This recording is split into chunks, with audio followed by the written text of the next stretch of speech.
John Carpenter's In the Mouth of Madness is considered by some fans to be his last great film. Others say it's a lesser one that doesn't measure up to the legendary director's past work. So which is it? Well, let's jump in and find out. The film opens with a rockin' score composed by Carpenter himself along with Jim Lang. It kinda reminds me of Enter the Sandman by Metallica. Good stuff. Released in 1995, In the Mouth of Madness tells the story of an insurance investigator named John Trent who is hired to investigate the disappearance of a popular writer named Sutter Kane. Sutter Kane? Isn't he the guy that writes that horror crap? Kane's editor, Linda Stiles, accompanies Trent on his quest to track him down. Kane's horror novels, meanwhile, seem to be having an effect on his readers. Many are basically turning into either Black Friday shoppers, This was the scene today outside several city bookstores. axe murderers, Do you read Sutter Kane? and pretty much me after reading the newest William Shatner novel. Like the books? I love it. He does have a new one coming out, by the way, September 4th, 2018.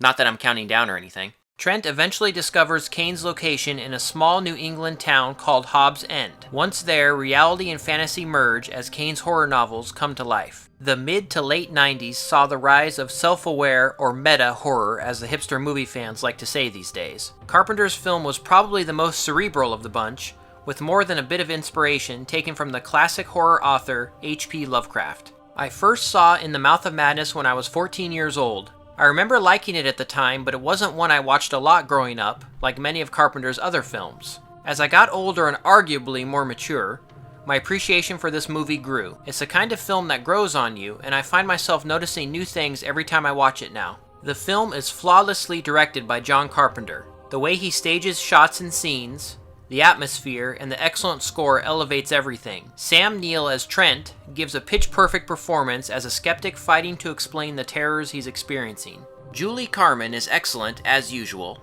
but she'll always be Regine from Fright Night Part 2 to me. Jürgen Prochnow is excellent as Sutter Kane, and the legendary Charlton Heston has my favorite line in the film. I know this book will drive people crazy. Let's hope so. The movie comes out next month.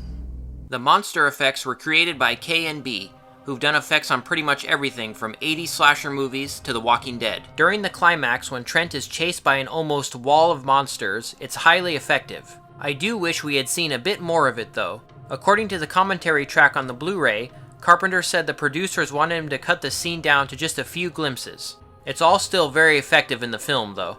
The movie is filled with nightmarish images, and the quick glimpses of the monsters are more in line with the indescribable creatures from the Lovecraft stories that this film drew inspiration from. John Carpenter views this movie as the final film in his Apocalypse trilogy, which is a series of films linked thematically that deal with the end of the world as we know it, but in very different ways. Some of my favorite scenes and moments in this film reference the coming end of it all. Things must be getting pretty bad out there to bring you fellas in. I love that the movie begins with Trent telling the story of what happened. It starts with him in an insane asylum explaining the terrifying events that led him to be committed. It's a dramatic device often used in H.P. Lovecraft stories, and I've always been a fan of this type of storytelling. I've tried to avoid a lot of spoilers in this review because I really want people that haven't seen this film to check it out. It truly is another excellent movie in John Carpenter's long career. It's too bad the movie didn't do very well when it was released back in '95. But I guess audiences just weren't ready for it at the time. I'm not comfortable saying that this was his last great film because I really did enjoy Carpenter's movies that followed this one. But like so many of John Carpenter's films, it sometimes takes years for his movies to get the respect they deserve. The new Blu-ray release from Scream Factory certainly helps in giving this movie a second chance with audiences. The new 4K transfer is flawless. I've never seen the film look so good. There's a ton of special features including interviews, commentary tracks, and vintage behind-the-scenes footage of the monster creations. The Blu-ray also comes with a slipcover with new art created especially for this release. If you're at all interested in purchasing this Blu-ray, check out the link in the description below the video. Be sure to snatch one up while it's available with the limited slipcover. Have you seen how much these slipcovers go for on eBay now? It's crazy. I highly recommend this film. It's an excellent piece of work, beautifully made, and absolutely worth seeing. Check it out.